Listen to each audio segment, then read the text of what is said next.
Minister, I'm asking this question because a bill which was proposed by your predecessor, the Gambling Bill of 2013, seems to have dropped away in priority and in significance. And arising from hearings that we had at the Justice Committee during 2013, it became clear to us from people such as Barry Galvin, former head of the Criminal Assets Bureau, and representatives of the Licensed Gaming Association of Ireland, that there is significant revenue losses accruing to the state because of the unregulated nature of many gaming venues. I'm just asking you your plans in relation to that. Thanks, Deputy. Obviously, Deputy, you're aware that there are detailed proposals in the general scheme of the Gambling Control Bill for licensing casinos in Ireland for the first time. We're the first government to bring forward proposals, to draft legislative proposals in this area for change.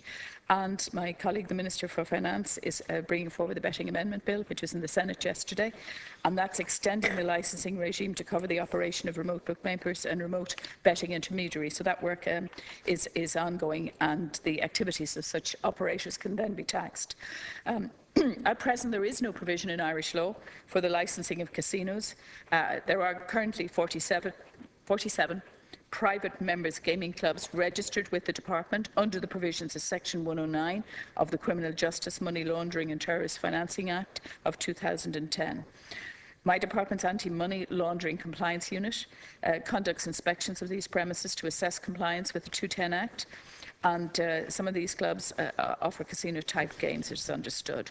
Under the proposal set out, the Minister for Justice will assume a regulatory role for all forms of gambling, with the exception of the National Lottery upon enactment of the bill. And that, as the title indicates, the aim of the proposed bill is to establish a system within which gambling can take place openly, fairly, and in accordance with terms and conditions. In other words, within a controlled environment. And the bill will operate on the basis that all gambling is illegal unless it is of a type permitted by law. Obviously, even if permitted, it may be carried out only in licensed and in compliance with any terms and conditions attached to the licence. And Deputy, the general scheme is with the Office of the OPC awaiting drafting, and I can't indicate precisely to you at this point when the bill will be published, but I do take the point that you make that this area does need to be regulated, and as I say, we have the general scheme and it is awaiting drafting at this point. Minister, I think when we look at the figures which get brought to my attention and indeed to your attention and to others, it's quite staggering. It's estimated that there's up to 19,000 gaming machines unlicensed in the state at any one point in time, and that results in a loss of licensed revenue accruing to the state of almost €10 million per annum. And when you factor in then the average profit per gaming machine is in the region of €19,200 per annum, when you do the maths on that, you have a turnover of approximately €364 million, which is potentially going untaxed, VAT and all the other taxes which have to be paid as a result of that, potentially. So it's a huge area which there is a loss of revenue to the Exchequer. And what I want to ask you is this. There have been proposals, which I know that you're aware of, and have been given to the Minister for Finance in relation to bringing in a number of interim measures in advance of the Gaming Bill of 2013, and would you consider bringing in those, given the scale of the loss of revenue to the Exchequer? Minister. Well, Deputy, what I would say to you that the current legislation is seriously out of date. There's no question of that. The betting laws are from 1931, and those in gambling are from 1956. Increasingly, gambling is being carried out on by remote means. It's not regulated under current laws. Enforcement has suffered, I agree with you, as authorities grapple with outdated laws and constant technological change, as we know. And there's a large and growing section of the market that's unregulated.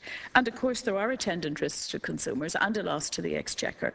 And that's why we need new legislation. And that's why this legislation is with the Office of the Parliamentary Council for drafting.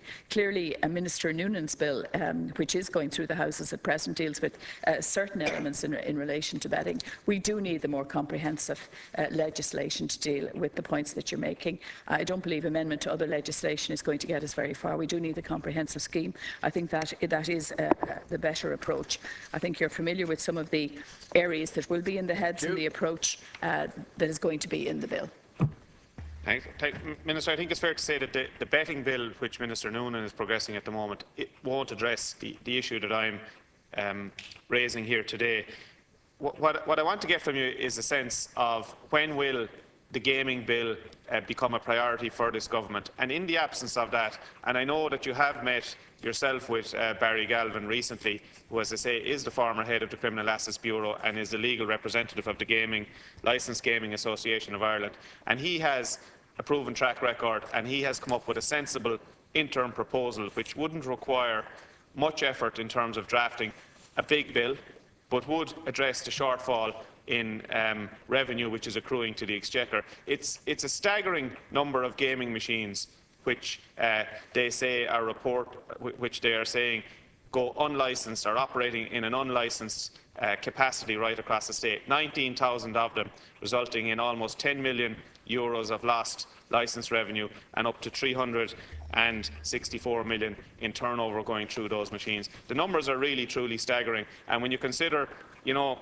medical cards, issues around local authorities, people looking for grants, you know, the state needs this revenue, and there are some sensible proposals there from Barry Galvin. I think they should be progressed. Minister. Thank you. Well, certainly the proposals from Mr. Galvin, who is expert in this area, will certainly be examined. I'll certainly examine those and take serious note of the suggestions that he is making. Clearly, this is one of the pieces of legislation that the Department of Justice is currently working on. It is with the Office of the Parliamentary Counsel at present, and I certainly want to make progress on it as quickly as possible, given all of the other priorities in the Department of Justice. Clearly, it does have to take its place within those, but I absolutely understand the urgency of this legislation in terms of regulating the industry, of protecting people who are vulnerable, and of course in terms of the gains that the Exchequer that are being missed, certainly to a degree at present. So this is important legislation, I agree with you, and I will progress it as quickly as possible, and I will meet the various stakeholders in relation to this legislation. Thank you, Minister.